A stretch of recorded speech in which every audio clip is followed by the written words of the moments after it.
O texto que foi lido é o texto de João capítulo 9. Então vamos abrir as nossas Bíblias lá. E vamos meditar, refletir um pouco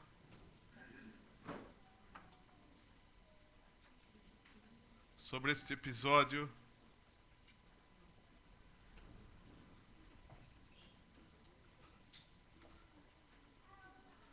na vida deste cego, ou ex-cego. O que nós ouvimos da leitura? Assim, resumidamente, o que é o episódio?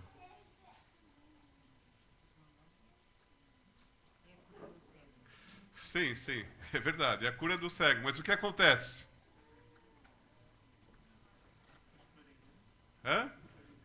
Tem fariseus, então. Aconteceu um milagre, sim, boa.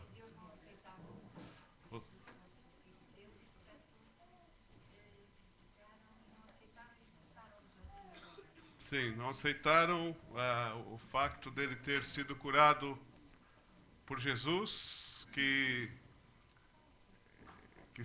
era o Filho de Deus, e eles não aceitavam este facto e expulsaram, então, o ex-cego da sinagoga. Que mais? Que mais chama atenção? Como? Foi num sábado. Então, esse é mais um motivo para os fariseus acusarem e duvidarem de Jesus, certo? Porque alguém que faz alguma coisa no sábado não está a respeitar a lei, certo? Então, que mais que nós ouvimos da leitura?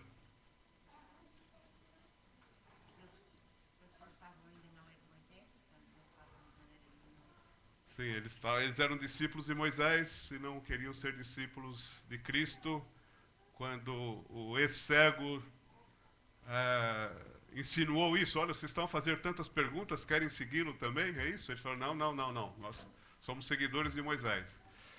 Enfim, nós vamos falar um pouco sobre esse episódio, mas vamos orar mais uma vez, mas mantenham as vossas Bíblias abertas em João capítulo 9. Obrigado, Senhor, pela Tua palavra e obrigado pelo Teu Espírito Santo que inspirou homens para escrevê-la e é o mesmo Espírito que ilumina a nossa mente para entendê-la e aplicá-la na nossa vida. E é isso que nós pedimos nesta manhã, Espírito Santo. Ter liberdade de tocar a nossa vida e de transformar o nosso ser. Que este texto possa fazer diferença na nossa vida cristã e trazer glórias ao nome do Senhor. Em nome de Jesus. Amém. Bom, aqui está claro nesse texto que Jesus tem uma agenda. Diante deste episódio da cura do cego e de pessoas a questionarem, e já vamos falar um pouco sobre isso, Jesus tem uma agenda, que está nos versículos 4 e 5. Enquanto é dia, precisamos realizar a obra daquele que me enviou. A noite se aproxima, quando ninguém pode trabalhar. Enquanto estou no mundo, sou a luz do mundo. Jesus tem uma agenda que é fazer a vontade do Pai. E isso ele deixa claro aqui para os discípulos. E ele diz que ele é a luz que ilumina as trevas e que ele tem urgência. Então, Jesus reforça aqui para os discípulos, olha, eu tenho uma agenda e eu sou a luz que ilumino as trevas e essa agenda é prioritária e é urgente. E o próprio Jesus disse em outras ocasiões qual era a sua agenda. Eu vim buscar e salvar o que se havia perdido.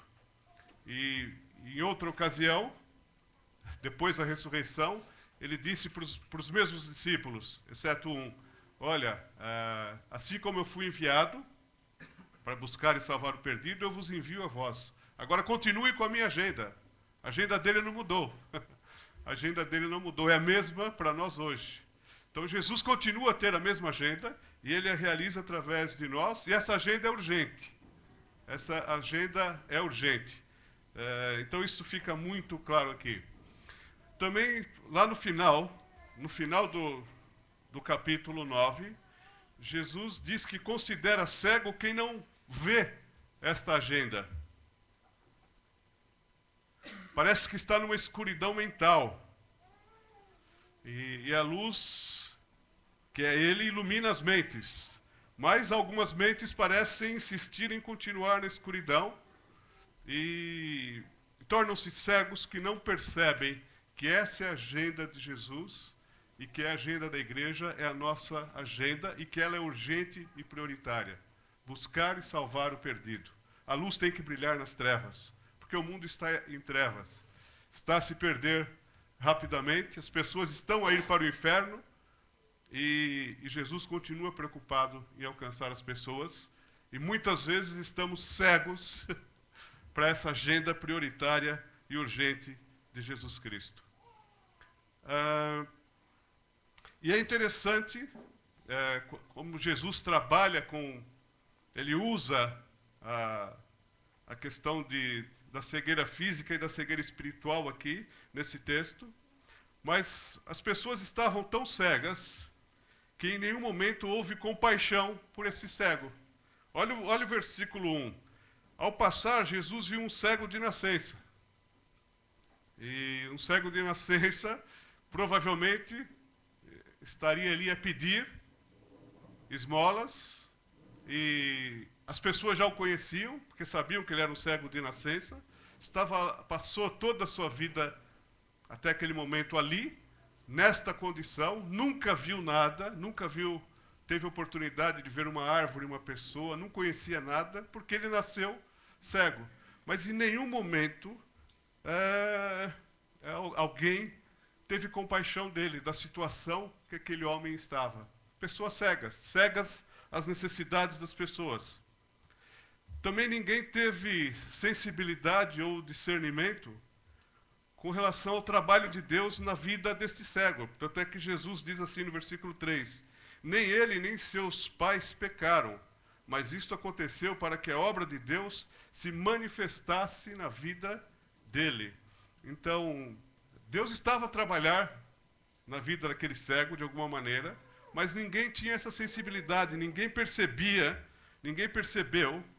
que mesmo naquela condição, Deus estava a cuidar, Deus estava a tocar, Deus estava e queria fazer alguma coisa na vida daquele homem. Mas as pessoas estavam preocupadas com outras coisas, estavam cegos, insensíveis e sem discernimento daquilo que é o projeto de Deus. E muitas vezes nós estamos assim, não estamos a perceber o que Deus está a fazer ou quer fazer à nossa volta, ou nas pessoas que estão à nossa volta, que moram conosco, que vivem conosco, que convivem conosco, que trabalham conosco, que são nossos parentes, e sim, que estão na mesma igreja que nós. E muitas vezes estamos desapercebidos, distraídos. É assim que nós vemos esse episódio. As pessoas estavam cegas com relação a esses aspectos. Nós nos habituamos, de certa forma, com a desgraça. Então, aquele cego era só mais um. E também nós vemos tanta desgraça à nossa volta, com televisão, com internet, que já habituamos tanto que perdemos um pouco da sensibilidade e até da compaixão. E isso é muito claro aqui nesse texto. As pessoas estavam tão cegas que só fizeram as perguntas erradas. E há um autor de um livro, que eu vou mencionar mais para frente, que foca exatamente nisso. Fizeram perguntas erradas. Eu contei aqui quase 20 perguntas, são 41 versículos nesse texto, e tem quase 20 perguntas, 17, 18 ou 19 perguntas, que as pessoas fazem a respeito deste episódio do cego. Mas são perguntas erradas.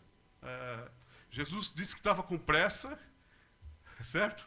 Que ele tem uma agenda que é urgente, que é prioritária, e as pessoas ali iam dar uma volta enorme só com perguntas erradas, e Jesus com uma paciência enorme para tentar ensinar alguma coisa deste episódio. Os discípulos estavam cegos por causa da sua atitude de julgamento. Lá no versículo 2, os discípulos perguntaram: Mestre, quem pecou, este homem ou seus pais, para que ele nascesse cego?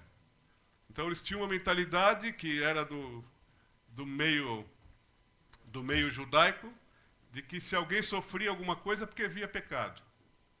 Então eles já estavam a julgar o homem. Ele pecou, os pais dele pecaram. Então era uma mentalidade completamente errada. E Jesus desfaz isso. Olha, nem ele nem os pais. Calma lá. Calma lá, nem tudo que acontece é consequência do pecado.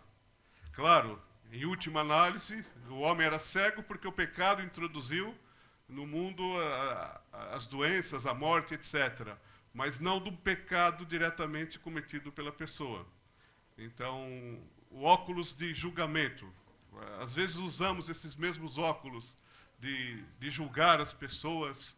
Temos essa atitude de julgar, olha, ele está a sofrer, mas ele merece porque ele fez isso, fez aquilo.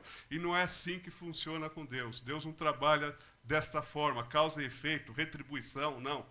Deus trabalha na base da misericórdia e da graça e de mais uma outra oportunidade. Mas os discípulos estavam cegos. Olharam o homem cego fisicamente e, em vez de demonstrarem compaixão, simplesmente começaram a julgar. E podemos cair nesse erro. Depois, os vizinhos estavam cegos porque não acreditavam, estavam céticos. Versículos 8 a 12. Seus vizinhos, os que anteriormente o tinham visto a pedir esmola, perguntaram: não é esse mesmo homem que costumava ficar sentado a pedir esmolas? Alguns afirmavam que era ele, outros diziam: não, apenas se parece com ele. Mas ele próprio insistia: sou eu mesmo. Então, como foram abertos seus olhos? Interrogaram-no eles. Ele respondeu: o homem chamado Jesus misturou terra com saliva, colocou-a nos meus olhos e me disse que fosse lavar-me em Siloé. Fui, lavei-me e agora vejo. Eles lhe perguntaram: onde está esse homem? Não sei, disse ele. Então, os vizinhos estavam céticos. Como que pode ser alguém que nasceu cego agora vê? Como? Isso, alguma coisa não bate. Será que é ele mesmo? Será que não é um irmão dele, essa pessoa? É alguém que se parece com ele, não é? Então, o ceticismo cega as pessoas. E se calhar, às vezes, podemos correr o risco de nos tornarmos céticos. Já não acreditamos em mais nada, achamos que Deus não age hoje, que Deus fez coisas no passado, mas não faz hoje. Se calhar achamos que Deus já não muda, não toca as vidas hoje, Deus não pode transformar Portugal, enfim, a minha situação, Deus não pode fazer nada. Nós nos tornamos céticos, podemos nos tornar céticos também. Então essas pessoas estavam cegas a esta situação específica por causa do ceticismo. Bom, aí vem os fariseus, que já mencionamos, vocês mencionaram. Os fariseus estavam cegos por causa da religiosidade. Eles tinham orgulho em manter as tradições religiosas e não aceitavam que estas fossem quebradas, ainda que fosse para abençoar uma pessoa. Então, os versículos 13 a 17 mostram isso. Levaram aos fariseus o homem que fora cego. Era sábado, o dia em que Jesus havia misturado terra com saliva e aberto os olhos daquele homem. Então os fariseus também lhe perguntaram como ele recuperara a vista. O homem respondeu: ele colocou uma mistura de terra e saliva em meus olhos e eu me lavei e agora vejo. Quantas vezes ele já teve que responder isso?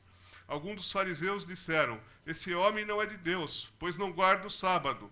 Mas outros perguntavam: como pode um pecador fazer tais sinais milagrosos?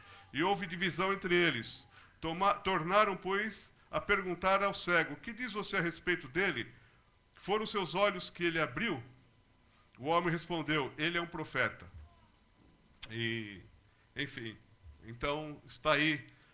Esta parece ser a pior cegueira, a cegueira religiosa, pois a religiosidade substitui um Deus de amor e de misericórdia. E corremos o risco, às vezes, de nos apoiarmos em religiosidade, em tradições, etc., e esquecermos a compaixão, o amor, a misericórdia, e nos importarmos mais com as pessoas do que com uma religiosidade que muitas vezes é vazia e substitui a Deus. Mas aí tem os pais do que era cego, né? Os pais do cego estavam cegos pelo medo, que é o versículos 18 a 23. Os judeus não acreditavam que ele fora cego e havia sido curado, enquanto não mandaram buscar os seus pais. Então perguntaram: é este o seu filho, o qual vocês dizem que nasceu cego? Como ele pode ver agora? Responderam os pais: sabemos que ele é o nosso filho que nasceu cego, mas não sabemos como ele pode ver agora ou quem lhe abriu os olhos. Perguntem a ele, idade ele tem e falará por si mesmo. Seus pais disseram isso porque tinham medo dos judeus, pois estes já haviam decidido que, se alguém confessasse que Jesus era o Cristo, seria expulso da sinagoga. Foi por isso que seus pais disseram: idade ele tem, perguntem a eles. Ora, o medo. Então, os pais estavam cegos por causa do medo. Medo da rejeição, medo de serem expulsos da sinagoga e todas as consequências que naquela época isso traria. E às vezes também temos medo de assumir a nossa fé, com medo da rejeição, o que os amigos vão falar, medo de perder a reputação, enfim, etc, etc, etc. Então, a cegueira pode estar presente, como estava presente naquela ocasião. Então, nós vimos que todos estavam tão cegos que não deram atenção devida ao que aconteceu. Ninguém glorificou a Deus porque houve um milagre, porque aquele homem começou a ver. Não se alegraram com o que tinha acontecido. Ninguém aqui manifestou alegria. Uau, agora ele vê, puxa, que bom, vamos cuidar dele, vamos dar um emprego para ele, Ninguém se preocupou com isso. Olha, a cegueira é tão grande que ninguém, a começar pelos discípulos de Jesus, ninguém conseguia ver a realidade que estava diante dos seus olhos. E pelo menos 2 milagres aconteceram ali. 2 milagres aconteceram ali. Primeiro, a cura do cego, certo? Ele foi curado, e os versículos 6 e 7, que deixam isso muito claro, e mostra um jeito estranho para nós hoje, né, de Jesus curar. Cuspiu no chão, misturou terra com saliva, aplicou aos olhos do homem, então lhe disse: vá lavar-se no tanque de Siloé, que significa o enviado. O homem foi, lavou-se e voltou vendo. Agora já via. Então, e ele deu testemunho no versículo 25. Ao responder as perguntas, este homem que era cego disse: olha, só sei uma coisa, que eu era cego e agora vejo. Então ele já está a dar o seu testemunho. Então esse é o primeiro milagre que acontece. Mas o segundo milagre que acontece é que ninguém percebeu, estavam todos cegos, insensíveis, foi a conversão desse homem, desse ex-cego. Porque nós vemos aqui que para este que não tem nome, este cego, ex-cego, primeiro Jesus era um homem. Lá no versículo 11 ele fala: foi aquele homem chamado Jesus. Era um homem qualquer, ele não sabia quem era. Foi talvez o primeiro encontro. Depois, no versículo 17, lá no final, ele já diz: olha, Jesus afinal era um profeta. Era um profeta. E se nós caminharmos no texto, depois que ele foi expulso da sinagoga, Jesus vai ter com ele, e Jesus, de certa forma, faz um apelo, e ele fala: sim, tu és o Senhor, eu acredito, e o adorou. E no conceito judaico, a adoração é só devida a Deus. Ele reconheceu a divindade de Jesus Cristo e pagou o preço por isso. Como nós já lemos, ele foi expulso da sinagoga e etc. por acreditar em Jesus. Então, houve uma conversão. A pessoa foi sendo tocada e foi tendo cada vez mais uma visão maior, mais ampliada de quem era esta pessoa que curou, que tocou a sua vida. E todas aquelas pessoas, então, estavam insensíveis, perderam a sensibilidade espiritual. E nós também corremos o risco de perder a sensibilidade espiritual, de não vermos os milagres que Deus faz à nossa volta, o milagre da vida. Estou vendo algumas crianças aqui, isso é um perfeito milagre, o milagre da vida que se reproduz. Deus a mexer com as pessoas, Deus está a tocar as pessoas à nossa volta. Nós perdemos essa sensibilidade, perdemos a oportunidade de colaborar e participar no trabalho que Deus está a fazer à nossa volta, na nossa vida e nas pessoas que Ele coloca ao nosso lado. Perdemos essa sensibilidade. Corremos o risco de perder essa sensibilidade. E esse texto nos chama atenção para isso. Na verdade, todos nós usamos um óculos, vamos assim dizer, que nos condiciona a visão ou que nos cegam para realidades espirituais maiores. Não compreendemos a vontade de Deus e também nós fazemos perguntas erradas. Quantas vezes? Quantas vezes? Quantas vezes? Eu vou dar um exemplo fictício. Por exemplo, se a nossa igreja agora resolvesse enviar o casal A e B como missionários para o Vietnã, certo? Isso é só uma suposição. Então, certamente surgiriam várias perguntas, né? Falamos, olha, o casal A e B vai como missionários para o Vietnã. Aí, se calhar, alguém ia perguntar assim, ele sabe a língua e a cultura do Vietnã para ir para lá? Aí um outro ele fala assim, mas eu tenho dúvidas se o perfil dele se encaixa para ir como missionários para o Vietnã. Aí um outro talvez poderia perguntar, quanto isso vai custar?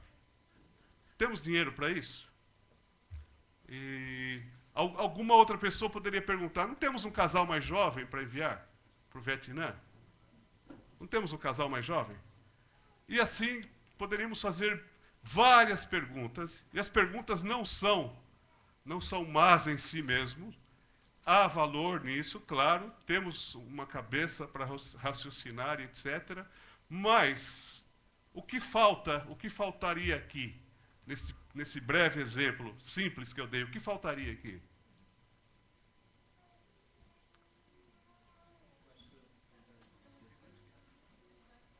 Oi? O que mais?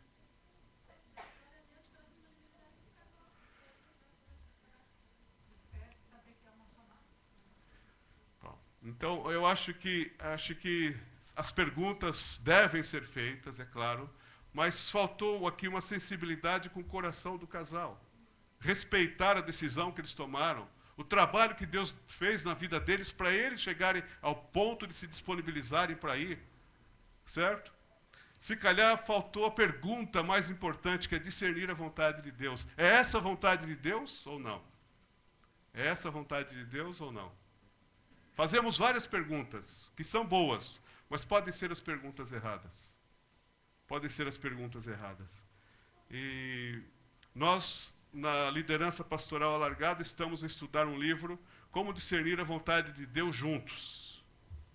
E é claro que esse livro mostra a necessidade de um maior discernimento espiritual, especialmente no âmbito da igreja. E foi o que faltou no episódio do cego. Faltou discernimento. Faltou compreender e perceber o que Deus estava a fazer, o que Deus queria. E chegamos à conclusão de que, para haver esse discernimento espiritual, precisamos ser humildes o suficiente para abrirmos mão da nossa própria opinião. Porque todos nós temos uma opinião. Pode ser boa, pode ser válida, mas o que realmente é importante não é a nossa opinião. É a vontade de Deus. E discernir a vontade de Deus, o que Deus está a fazer, e nos juntarmos a Ele, é o que é a vida cristã. É o que vale em muitas situações da nossa vida. Eu tenho a impressão que muitas das decisões mais importantes da nossa vida, da nossa igreja, da nossa família, seja lá o que for, nós tomamos sem ouvir a a vontade de Deus. Nós temos bons argumentos racionais, que são importantes e são válidos, mas se calhar nós não ouvimos se é a vontade de Deus ou não. E é isso que importa. Às vezes estamos cegos pela nossa própria teimosia e opinião, que não abrimos mão. Não abrimos mão. Porque eu tenho experiência, eu já passei por isso, e achamos que sabemos tudo. Nós não sabemos nada. Nós não sabemos nada e às vezes estamos cegos. Então, esse livro tem sido um abridor de olhos para que, humildemente, juntos, possamos buscar e discernir a vontade de Deus. Discernimento espiritual é simples, é ver o que Jesus vê. É ver o que Jesus vê. Só isso. Só isso. Não ver aquilo que a gente quer ver, mas ver o que Jesus vê. Sem os nossos óculos, certo? É deixar de ser cego. É assumir a agenda do reino com urgência. Lembram-se do início? Jesus tem uma agenda. E eu não discernir a vontade de Deus fora dessa agenda é um pouco complicado. É abrir mão das nossas próprias opiniões e teimosias e buscar ouvi-lo. E buscar ouvi-lo. Precisa intimidade com ele. Precisa intimidade com ele. Como é que eu vou ouvir a Deus se eu não paro? Se eu não leio a sua palavra, onde ele me diz a sua vontade? Se eu não oro, se eu não gasto tempo com ele? Não só eu a falar, mas deixar que ele fale comigo e que eu ouça a sua voz, a sua direção, o que ele quer fazer naquele momento e naquela situação e naquela condição. É isso que nós precisamos, tanto individualmente quanto em grupo, como igreja, como família de Deus. Nós precisamos disso. E corremos o risco de errar, porque podemos ter a percepção errada de que ouvimos a vontade de Deus. Por isso que precisamos uns dos outros. Precisamos uns dos outros para que juntos nós possamos, então, adquirir sabedoria suficiente para afirmar, não, esta é mesmo a vontade de Deus. É isso que Ele quer para essa situação, para esse momento, para esse projeto, para a minha vida, enfim, para a minha família. Aí sim, vamos tomar decisões com os olhos abertos, iluminados pela luz de Cristo e de acordo com a vontade do Senhor. De acordo com a vontade do Senhor. Vamos cometer menos erros. E erros, às vezes, que vão comprometer o nosso futuro. E nós sabemos disso. Como nós somos falhos, né? Nossa tendência é tomar decisões fora da vontade do Senhor, sem ouvir a Deus. Ele é misericordioso, Ele é misericordioso. Mas nós erramos muito em manter os nossos olhos cegos para uma realidade maior. E é por isso que precisamos buscar discernimento. Discernimento é o que Deus quer. É ver o que Deus está a ver. E os milagres acontecerão, como aconteceram aqui, e as pessoas nem deram importância. Os milagres continuam a acontecer.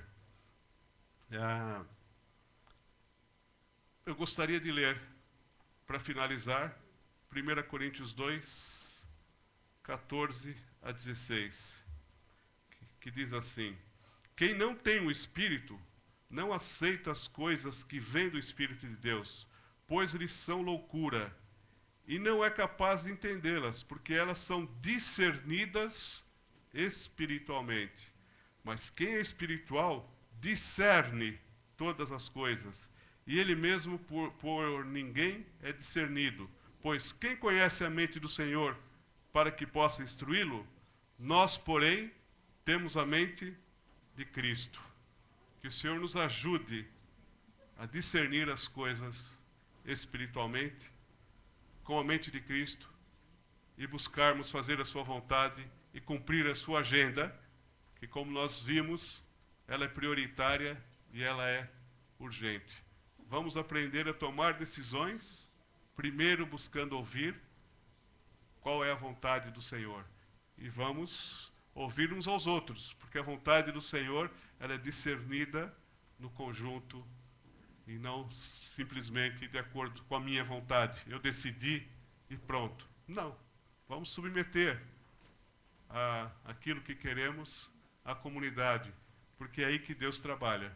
Por isso que somos corpo de Cristo. Amém? Vamos orar para que possamos caminhar nesta direção e sermos uma comunidade de discernimento espiritual, que vê o que Jesus vê e que busca fazer a vontade do Senhor.